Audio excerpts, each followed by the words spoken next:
In this video, I'm going to show you how to recolor things using the eyedropper tool.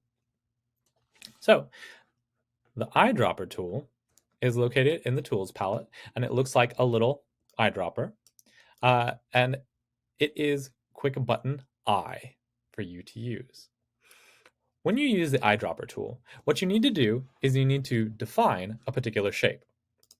So I'm going to use the selection tool to tell it that I want, we'll say that I want this shape here. So using this polygon, we can see that its stroke is a dark violet. Its fill is this kind of like slightly lighter, but still kind of a dark violet, and the stroke size is 10. And if I kind of move over here to this star shape, we can see that its properties are a stroke of 2, it's a darker orange, and its fill is yellow.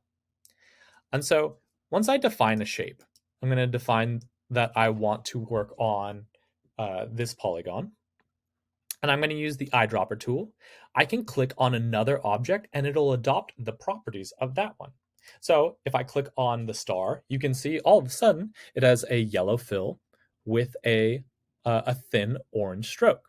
Or if I come over to this circular shape that has no fill and then only has a red dashed line as its stroke, it adopts those properties. So that is using the eyedropper.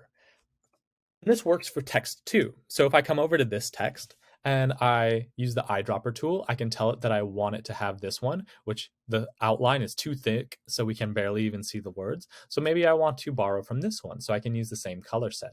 So it has the darker outer line, the yellow inner line, but it doesn't change the text. If I use it between one text and another text, it adopts the same size of that text as well as the font style and color of that text. So there's a variety of ways to use this. So I'm going to drop this style, but I'm going to adopt this color set so that it stands out. The key thing is making sure that you define what shape you are going to use first and where you want, and then once you've defined it, you choose what you want to borrow from there. You can also change multiple shapes at once.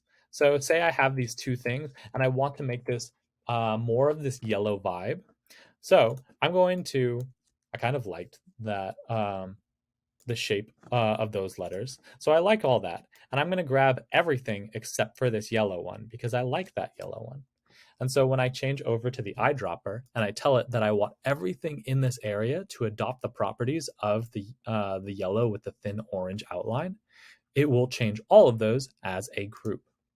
So that is a quick and easy way to recolor things. So you don't have to memorize what colors you use, and you don't have to keep on going back to the color picker to choose individual colors.